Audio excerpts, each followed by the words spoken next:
Syllabus का 11वां topic बदलता हिंदुस्तान। शुरू अल्लाह के नाम से। आपके सिलेबस का 11वां टॉपिक चल रहा है। टॉपिक का नाम है बदलता हिंदुस्तान। आज आपको 3 नुकात के मुतालिक मालूमात हासिल करनी है। वो है इलेक्शन के दौरान इस्तेमाल होने वाली मशीन वीवीपैट। उसके अलावा दूसरा पॉइंट आज का यूथ पॉलिसी और दफाई पॉलिसी।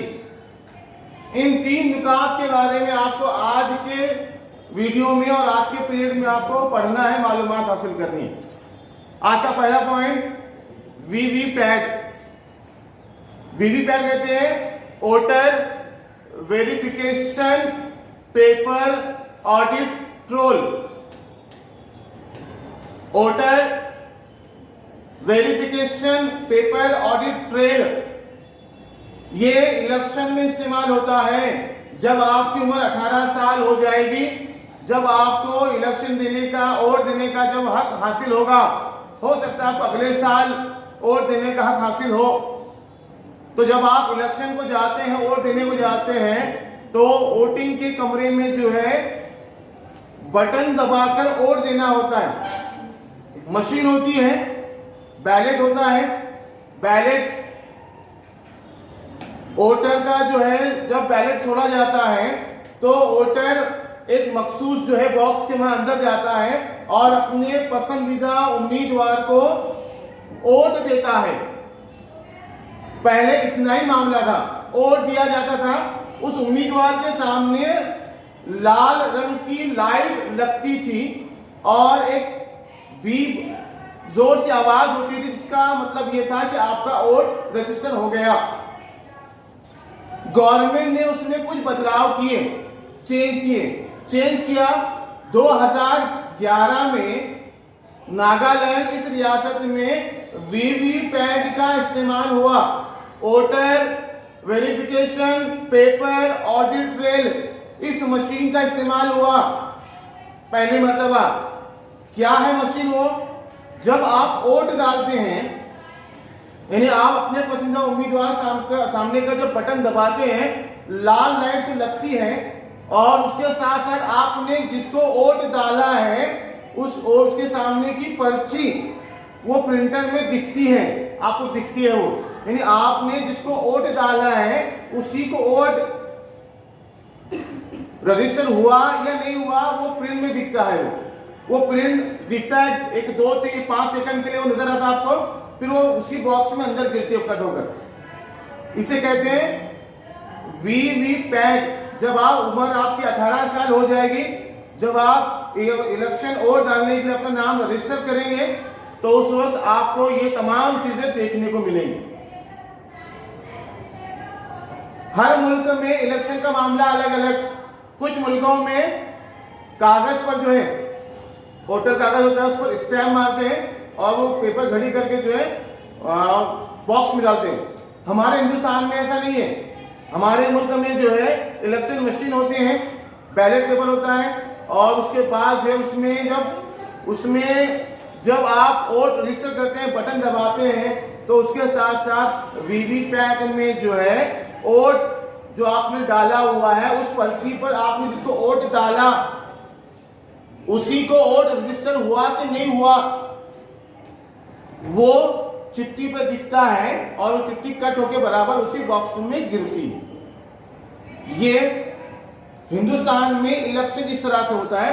ये तो मैं ओरली बता रहा हूं आपको, जब आप इलेक्शन वोट देने जाएंगे तब आपको अंदाजा हो जाएगा ये क्या मामला है। खैर, आज का पहला पॉइंट वीवीपैट जो इलेक्शन में इस्तेमाल होता है। हमारे पास अगले साल फरवरी के महीने में जो है म्यूनिसिपल कॉर्पोरेशन का इलेक्शन है। शायद आपकी उम्र अगर 18 साल होगी तो आप इंशाल्लाह अगले साल वोट कर सकेंगे। खैर, दूसरा पॉइंट आज का वो है दफाई पॉलिसी, हिफाजती पॉलिसी। आपको मालूम है कि हिंदुस्तान ने अभी तक बहुत सारी जंगें लड़ी। जब हिंदुस्तान आजाद हुआ उस वक्त से हिंदुस्तान और पाकिस्तान के दरमियान झगड़ा चल रहा है। 1962 में, 1965 में इंडिया चाइना की जंग हुई, इंडिया और पाकिस्तान की जंग हुई। उसके बाद फौरन जो है कुछ अरसे के बाद 1999 में कश्मीर में कारगिल के मुकाम पर जो है पाकिस्तानी दहशतगर्द और पाकिस्तानी कुछ लोग जो है हिंदुस्तान के सरहद में अंदर आ गए थे। तो हिंदुस्तान ने उसका जबरदस्त जवाब दिया। 1999 में कारगिल जो हमारे सरहद में आता है, जबरदस्ती कुछ पाकिस्तान के शरपसंद नालायक लोग, दहशतवादी लोग, दहशतगर्द ये हमारे मुल्क की सरहद में आ गए थे। तो हमारे मुल्क ने जो है, हिंदुस्तान ने जो है उसका जवाब देने के लिए फौजी कार्रवाई की 1999 में, जिसे ऑपरेशन विजय का नाम दिया गया। और इस जंग में हिंदुस्तान ने जबरदस्त कामयाबी हासिल की। पाकिस्तान की सिपाही और पाकिस्तान के जो दहशतगर्द जो अंदर आ गए थे हमारे सरहद में, उनको निकाल बाहर करने में हिंदुस्तान को कामयाबी मिली। लेकिन इससे एक बात खुलकर सामने आई कि हिंदुस्तान को अपने दफाई मामले में और इंप्रूवमेंट करने की जरूरत है। इसीलिए हुकूमत ने दफाई पॉलिसी को मजीद बेहतर करने के लिए आर्मी को और मिलिट्री को जदीद टेक्नोलॉजी से लैस करने के लिए बहुत सारे उपाय योजना शुरू कर दिए, बहुत सारे तदाबीर शुरू कर दिए, जिसके तहत 2009 में हिंदुस्तान ने पनडुब्बी आबदोज कश्तियां जो पानी के अंदर चलते, इसको सबमरीन कहते हैं, सबमरीन।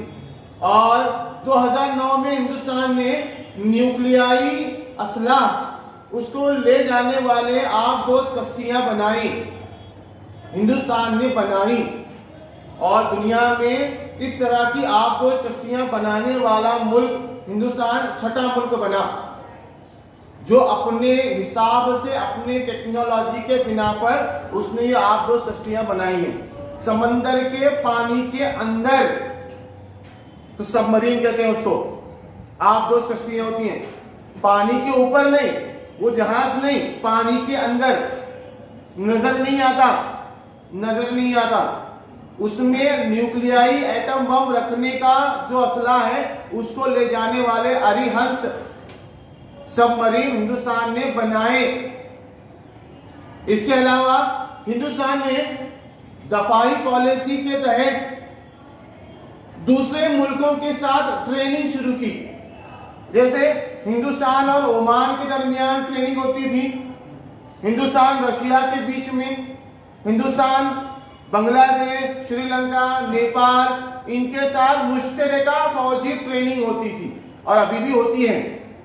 क्यों होती है? ये मकसद है दहशतगर्दों के साथ कैसे मुकाबला किया जाए, उनकी पॉलिसी कैसे रहती, वो अपने मुल्क में दहशतगर्दों के साथ, दुश्मनों के साथ कैसे लड़ते हैं, वो ख्यालात का लेन देन करने के लिए, टेक्नोलॉजी का लेन देन करने के लिए, उनके मुख्तलिफ जो पॉलिसियां हैं, उनके तदाबीर हैं, उनको जांचने के लिए और उनसे ज्यादा ताल्लुकात बढ़ाने के लिए इस किस्म की ट्रेनिंग होती है।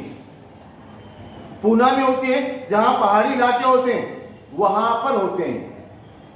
हर मुल्क के साथ, जैसे हिंदुस्तान के साथ दोस्ती जिसकी है, जैसे ओमान, अभी बताया मैं, श्रीलंका, बांग्लादेश, नेपाल, भूटान है, इवन चीन के साथ भी जंगी तरबियत होती है। समंदर में जंग कैसे लड़ते हैं उसकी ट्रेनिंग होती है, सबको बताया जाता है। इसके अलावा हिंदुस्तान में जदीद असलाह पर, यानी फौज को जदीद असलाहात पर जोर दिया गया। मिसाइल बनाने के मामले बढ़ने लगे। हिंदुस्तान ने रशिया के साथ, फ्रांस के साथ, अमेरिका के साथ फौजी मुआहदे किए, उनके पास से जदीद असलाहात खरीदे। जैसे पिछले तकरीबन 1-2-3 साल पहले की बात है, राफेल जो एरोप्लेन है, राफेल जो है, जिसको लेकर इलेक्शन में बहुत सारा मुद्दा हुआ था, उसको हिंदुस्तान ने फ्रांस से खरीदा। इसके अलावा फौज को जदीद टेक्नोलॉजी से लैस किया गया।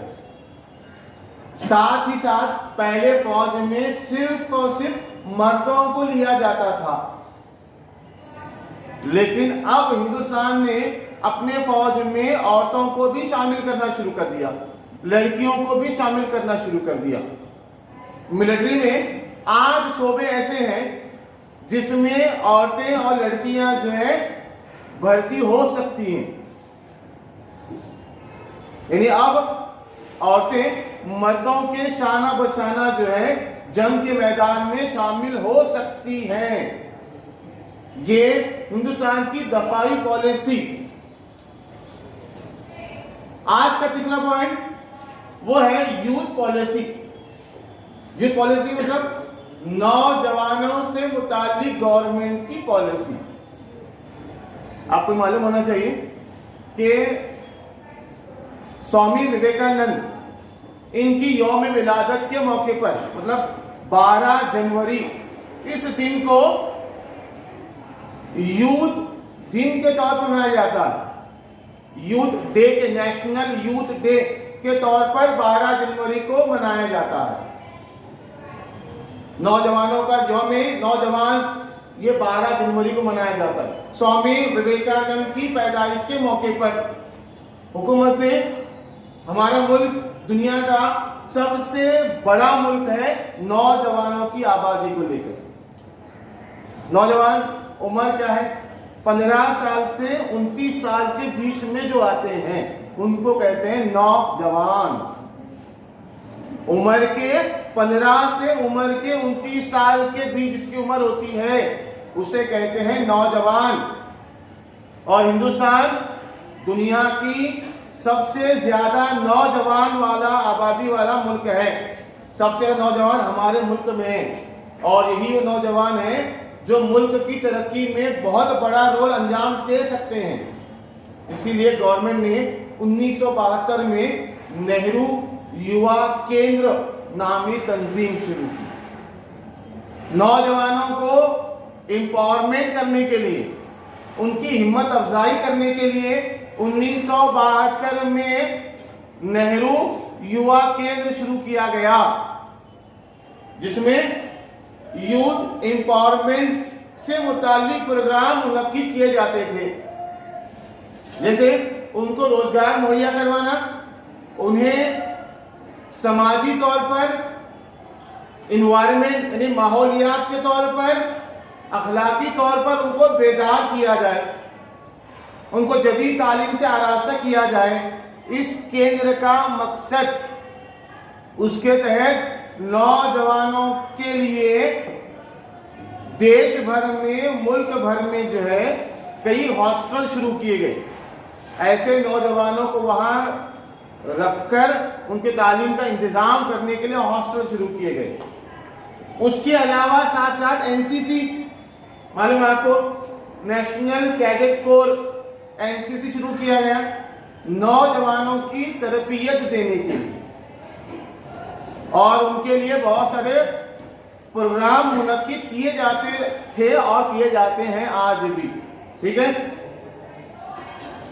यहां रुकते हैं।